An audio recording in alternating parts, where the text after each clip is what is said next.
In today's movement challenge, we are looking at your hamstrings and determining if they are tight.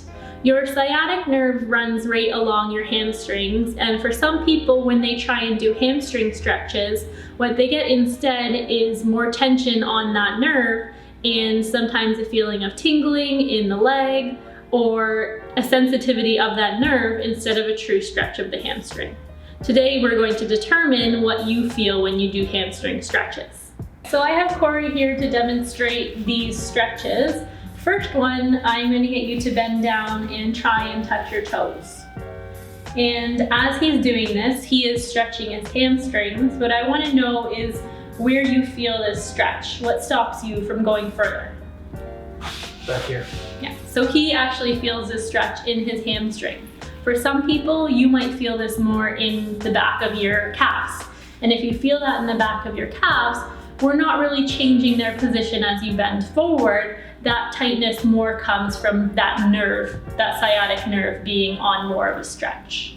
Next, we're going to do the exact same stretch with Corey lying down. So he's gonna lift one leg, keeping the knee straight, up as high as he can. And then again, where do you feel that when you get to the end?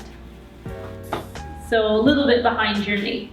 So if you do this stretch and you feel it behind your knee or in your hamstrings, keep stretching your hamstrings and work towards getting your foot up to 90 degrees in this position.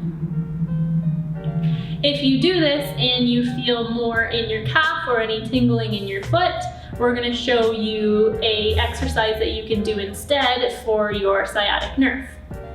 Okay, so first of all, we are going to test Corey's neural tension in his leg. So I'm going to get you to scoot forward a little bit on the chair and slouch as much as you can in through your body and bring your chin down to your chest. Now I'm going to get you to straighten your right leg there, straighten as much as you can, and then do you feel any pull into your leg there? Okay, now hold that leg up. If you lift your head up, does that change the pull you feel in your leg? Yes. So by lifting his head, we're not changing the amount of stretch on his hamstring. What we are doing is taking some tension off of the nerve.